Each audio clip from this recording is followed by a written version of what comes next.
마태복음 17장 1절부터 8절까지 읽습니다. 엿새 후에 예수께서 베드로와 야고보와 그 형제 요한을 데리시고 따로 높은 산에 올라가셨더니 저희 앞에서 변형되사 그 얼굴이 해같이 빛나며 옷이 빛과 같이 휘어졌더라.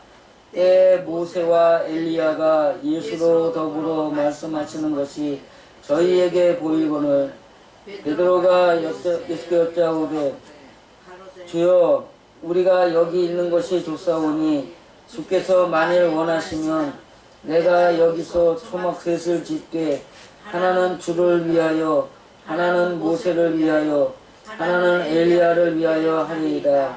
말할 때에 후련히 빛난 구름이 저희를 덮으며 구름 속에서 소리가 나서 가로되 이는 내 사랑하는 아들이요 내 기뻐하는 자니 너희는 저의 말을 들으라 하는지라. 제자들이 듣고 엎드려 심히 두려워하니 예수께서 나와 저희에게 손을 대시며 가라사대 일어나 두려워 말라 하신대 제자들이 눈을 뜨고 보매 오직 예수 외에는 아무것도 보이지 아니하더라. 아멘.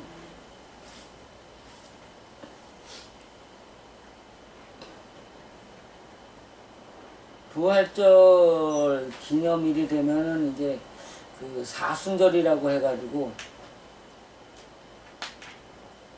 특별하게 그 40일을 이제 기념을 하는데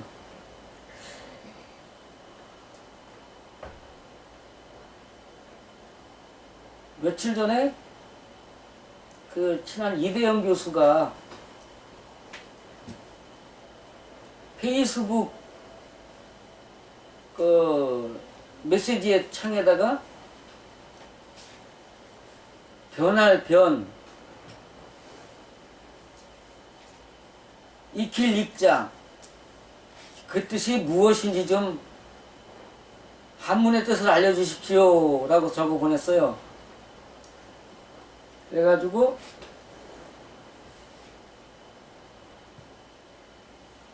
또 열심히 우편을 뒤져가지고 컴퓨터를 갖다 뒤져가지고 찾아냈어요.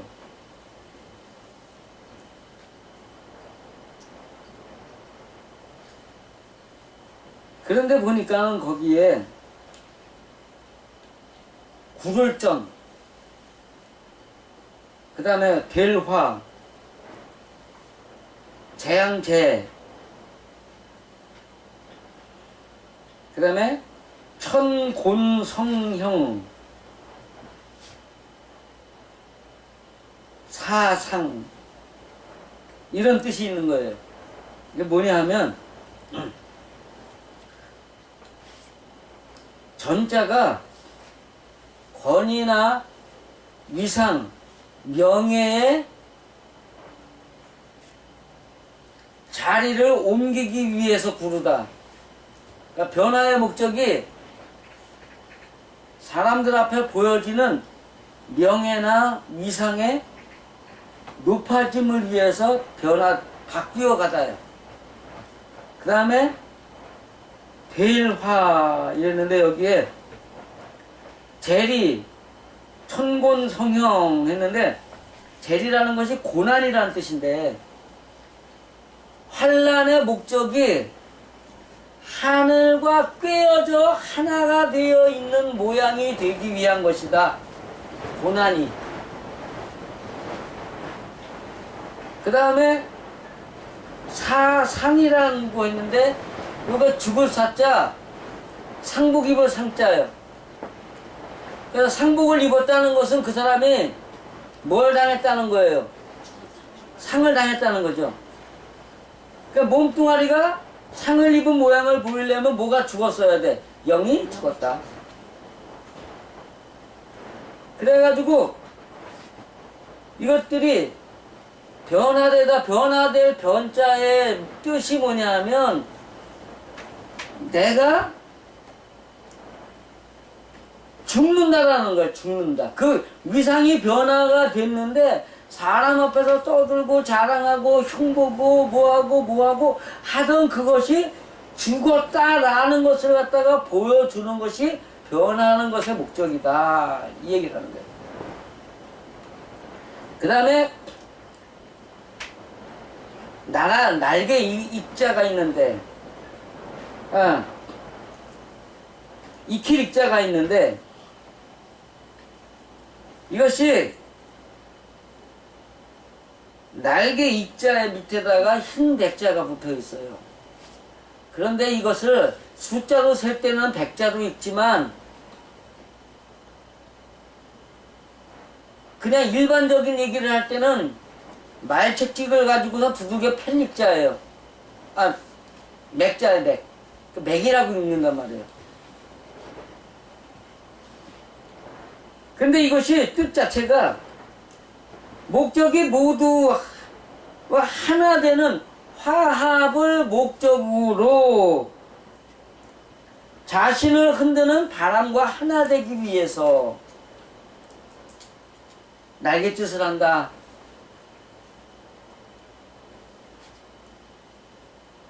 그 다음에 파자풀이로 하자면 인간적인 더러움을 모두 세탁하기 위해서 날갯짓을 한다. 이 흰 백자가요, 세탁할 백자고요. 그냥 하얘져 있는 그 상태를 말하는 것이 아니라 하얘지는 것을 목적으로 세탁을 하다라는 뜻이에요, 이게. 그러니까 날개를 흔드는데 왜 흔들어요? 남들이 나를 때리는 데서 나를 청소하기 위해서 날갯짓을 하는 것이 이 기립자야.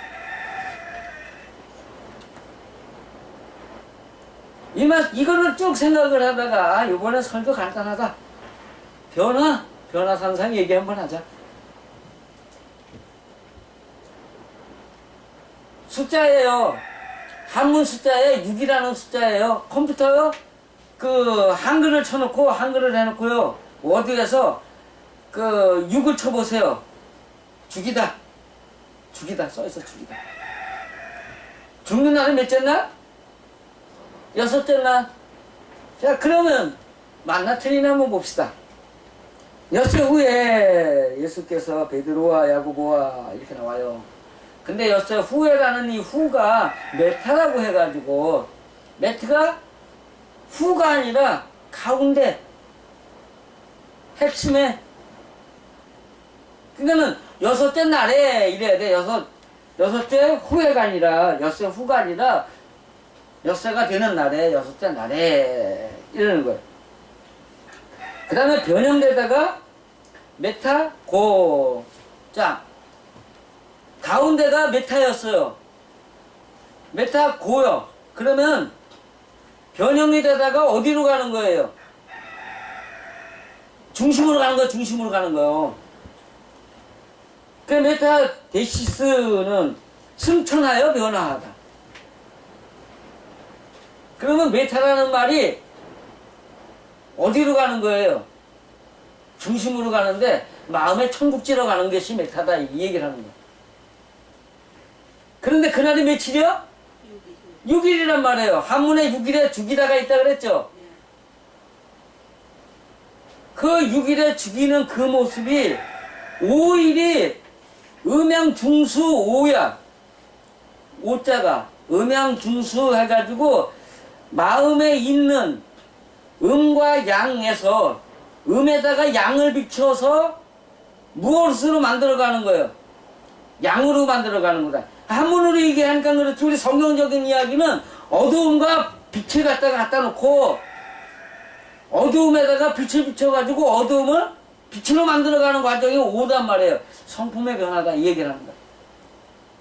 6이라는 말에요. 한문을 갖다 딱 뭐라고 돼 있냐면 고평왈 이렇게 돼 있어요. 높은 곳에서 존귀함을 받는 평지가 되어 있다라고 칭하다. 그러면 칭이라는 말은 내가 하는 거예요, 남이 하는 거예요? 남이 해주는 거란 말이에요. 육이라는 말이 남에게 인정받는 날이에요. 여기 지금 예수님이 16장에서 얘기를 해요. 내가 이렇게 고난을 받을 것이다. 그러니까 베드로가 주여 그리 되면 아니 되옵니다. 그러니까 알아 사탄아 내 뒤로 물러가라 이런단 말이에요. 그러면서 그 얘기를 한 지 엿새 만에 이 얘기를 하는 거예요. 자, 사람이 살아가는데 목적이 있어요. 목적이 뭐란 얘기예요? 예수님의 그 16장과 17장의 이야기를 합해보면 사람이 살아가는 목적은 뭐란 얘기예요? 그렇죠. 변화를 목적으로 해야 된다. 이 얘기. 그리고 엿새 후에, 엿새가 되는 날에 베드로와 야고보와 그 형제 요한을 데리고 라고 했는데 베드로는 뭐예요? 반석 위에 떨어진 또 다른 그렇죠. 하나님의 말씀에서 떨어져 나와가지고 누구에게 있는 말씀이 돼야 돼요? 하나님. 내게 있는 말씀이 돼야지. 그 말씀을 가진 그 다음에 사랑이 요한이라는 거야. 답을 얘기를 해버렸네. 요한의 뜻이 뭐예요? 사랑이란 말이에요. 하나님의 말씀을 가지고 사랑을 가지고 있는 그 사람이 있는데 야고보는 뭐라 그랬죠? 발꿈치를 잡다. 그러니까 베드로의 발꿈치를 잡는 거예요. 베드로가 뭐예요? 내 안에 있는 말씀이란 말이에요. 내 안에 있는 말씀을 가지고 행하는 사랑이란 말이에요. 그 사랑을 가지고 죽으러 가야 되는 거야. 높은 산으로 올라갔는데 변형이 되었더라.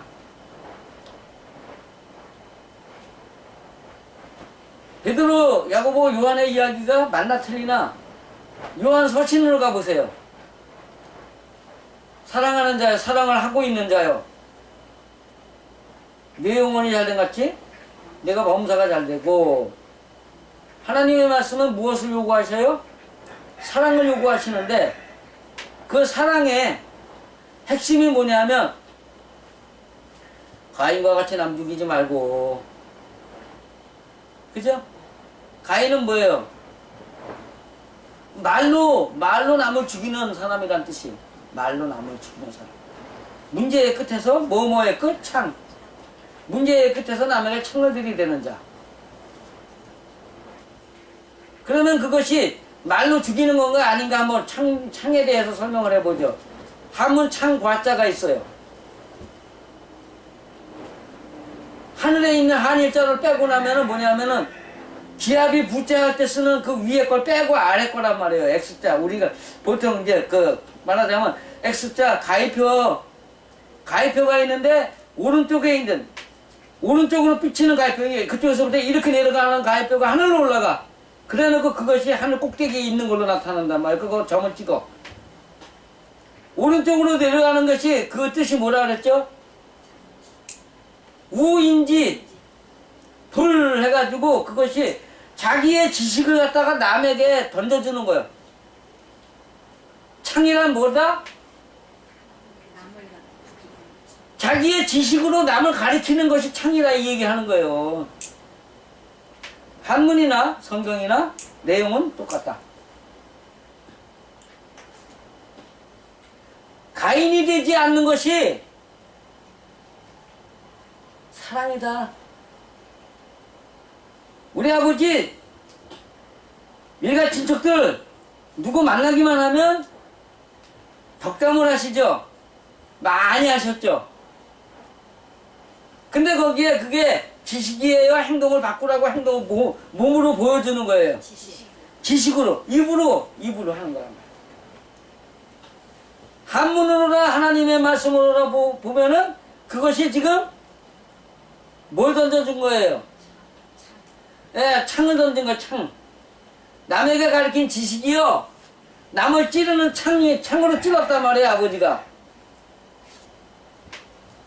왜? 아버지가 하고 있는 행동, 그러니까 몸으로 보이면서 몸으로 보여주는 가르침이 아니었기 때문에. 하나님의 말씀은 뭐가 선제가 돼야 돼요? 행동이 먼저 해결돼야 된단 말이에요. 하나님의 말씀대로 행동을 하면은 그것이 청이 아니야. 그렇지만 하나님의 말씀대로 살지 못하면서도 남에게 자기 지식을 가르치는 건 청이란 말이에요. 베드로와 야고보와 요한의 이 이야기 속에 하나님은 남에게 창 던지지 말아라. 내가 먼저 행동하고 보여줘야 된다는 걸 지금 증명을 하고 계시는 거예요. 요한을 데리고 따로 높은 산에 올라가셨더니, 자, 여섯 육자에 고평왈이라고 되었다 그랬죠. 그죠? 여섯째 날에 어디로 올라가요? 높은 산으로 올라간단 말이에요. 근데 그 산이 평지야. 왜? 보니까 거기에 집을 지을 만한 공간이 있단 말이에요. 그죠? 그 높은 산에 올라가서 여섯째 날에 높은 곳에 올라가서 여섯 육자 고평왈이다. 이거 기억하시면 좋을 겁니다. 높을 꽃자 평평할 평자 그 다음에 가라사대 왈 해가지고 되어 있는데 고평왈이 되어서 올라갔는데 저희 앞에서 변형이 되었다 라고 했는데 한문에 변형할 변자가 죽음의 모양이다. 컴퓨터에도 여섯 육자가 죽이다 라는 뜻이 있다. 그 죽다라는 것은 나의 행동이 남에게 정말로 죽어져 있는 모습으로 보여줘가지고 내가 굉장히 위대한 사람으로 보이게 되다. 그런데 저희 앞에서 변형이 돼서 그 얼굴이 해같이 빛나며 옷이 빛과 같이 희어졌더라. 때 모세와 엘리야가 예수로 더불어 말씀하시는 것이 저희에게 보이거든요. 여기에서의 모세가 뭐예요? 뜻이 물에서 걸림을 받은 거예요. 엘리야는 나도 기억이 안 나. 어쨌든 간에 엘리야라는 말이 하나님이라는 뜻이 있기 때문에 하나님의 말씀을 전해주는 예언자였고 선지자였단 말이죠. 왜 엘리야가 거기 있어야겠느냐? 선지자의 의미가 미래를 예언하는 거예요. 자기가 몸으로 행동하는 걸 보여주는 거예요. 미래를 예언하는 거예요. 그렇다면 답은 간단합니다. 여섯째 날에 변화가 되어서 자기가 죽은 사람의 마음 안에는 물에서 건진받은 사람이나 미래를 바라보고 죽기 위해 살아가는 사람이나 누구나 다 할 것 없이 그 마음에 같이 살아야 된다는 걸 보여주는 거라는 거죠. 에이, 누구는 어떤 놈이야. 그놈하고는 같이 상대 못해. 그 새끼 나쁜 새끼. 욕이나 해대고 막 이러는 사람들. 이러는 신앙인이죠. 신앙의 문제니까. 그러는 신앙인들, 문제가 생기면은 고소고발이나 남발하고 이러는 사람들, 그러한 신앙인들.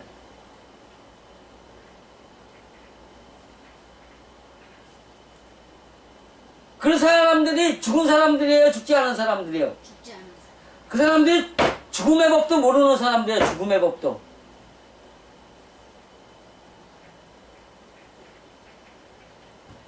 그러니까는 이제 그 베드로가 여기가 좋사오니 원하시면 여기다 초막 셋을 짓고 하나는 모세를 위하여 하나는 엘리야를 위하여 하나는 예수님을 위하여 주님을 위하여 짓겠나이다. 그런단 말이에요.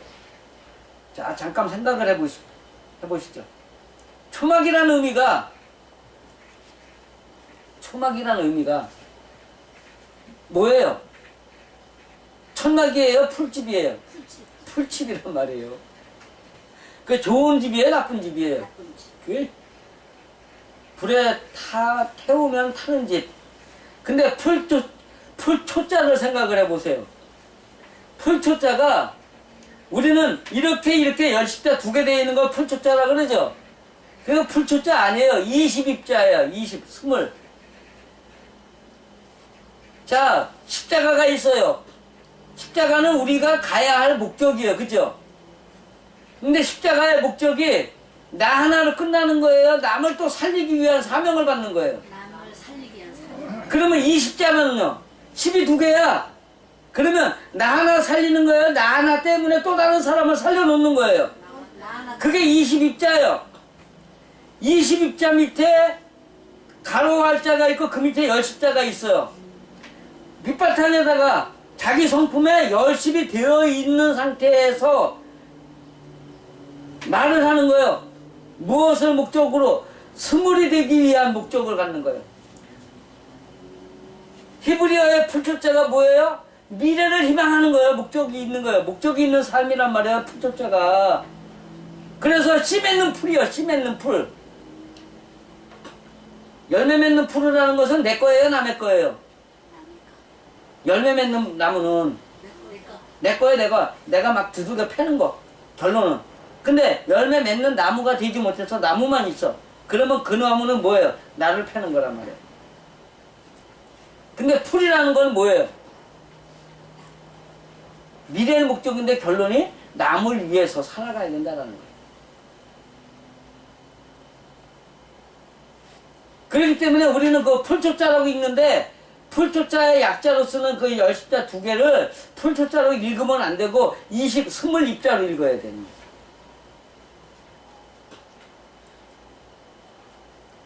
지금 풀로 집을 짓자. 희망의 집을 짓자예요. 예수님은 인간이 살아가는 목적이 지금 16장에서 설명하는 요 때는 죽을 때라고 설명을 하는 거예요. 요 때는 죽을 때라. 풀로 집 지을 사람들은 예수님의 때예요? 아니면 그 이전에요? 그 이전에 지어야 된단 말이에요. 예수님의 때는 내가 죽는 때. 풀로 집을 짓는다는 것은 그 죽어야 할 목적을 바라볼 때. 그러니까 바라봐야 할 사람들이 바라보는 것이 아니라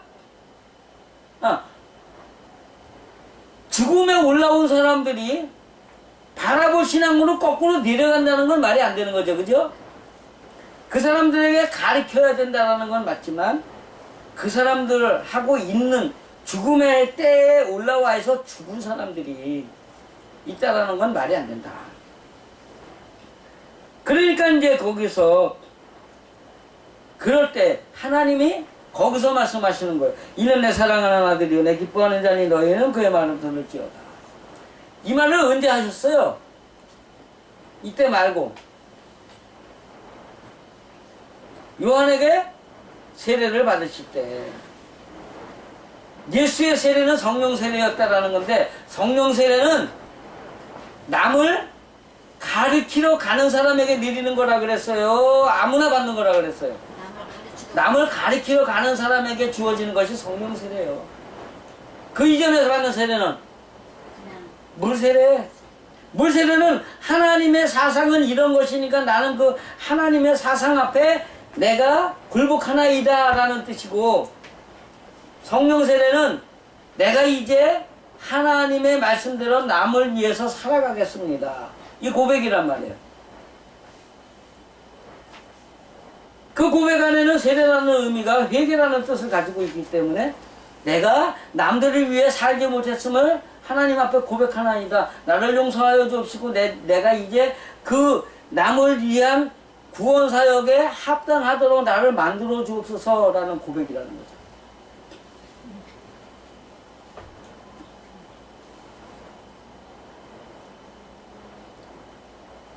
자, 이제 여기에서 예수님의 사역은 사실 6째 날의 사역이에요? 5째 날의 사역이에요? 예수님의 사역은 5째 날이에요. 왜냐하면 성소의 사역이기 때문에. 지성소로 넘어가는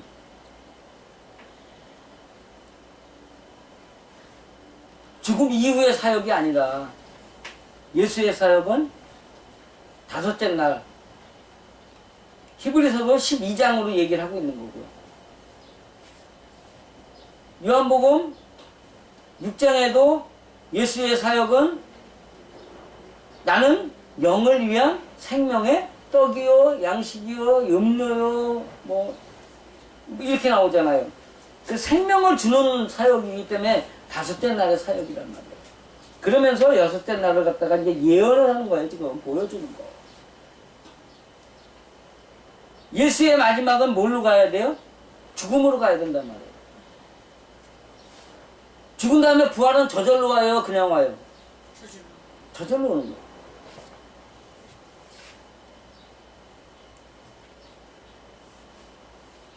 눈을 뜨니 예수밖에 보이지 않더라. 모세와 엘리야는 왜 보여준 거라고요? 그들이 믿지 않아. 여섯째 날에 이르는 사람은, 자기가 죽는 사람은 모든 사람은 그 마음에 죄인이라 단정하지 않는 믿음이 있어야 된다는 걸 보여주는 거예요. 누구는 어떤 놈, 누구는 어떤 놈. 그것이 마음속에만 있어야 돼요. 그렇게 안 하는 것이 마음에만 있어야 돼. 행동에도 있어야 돼요. 왜냐하면 여기는 행동이기 때문에 어느 누구에게나 존경을 받아야 되고, 어느 누구에게나 가식이 없어야 되고, 어느 누구에게나 담이 없어야 됩니다. 잘못된 사람에 대한 선은 있어야 하지만 그 사람을 정죄하거나 판단하거나 그런 것은 없어야 된다는 걸 보여주는 것이 죽음이다라는 거예요. 죽음이 곧 변화다. 그것은 확실하게만 이해를 하신다면 여러분들도 마찬가지로 남들 앞에 위대한 사람으로 보일 수 있는, 존경을 받을 만한, 곧 높을 꽃자가 존경받을 만한, 남을 존경해 줄 만하니, 그러니까는 같이 함께 존경해주고 함께 존경받고, 그러니까 오늘의 이 말씀이 정확하게 한문에 높을 고자하고 변화될 변자하고 아주 정확하게 일치한다는 것을 알려준단 말이죠. 창과자도 마찬가지고. 한문은 누가 주신 것이다? 하나님이 주신 것이다. 그것이 믿어지신다면 여러분도 죽음을 위해서 달려가시기를 간절히 축원드립니다. 기도하시겠습니다.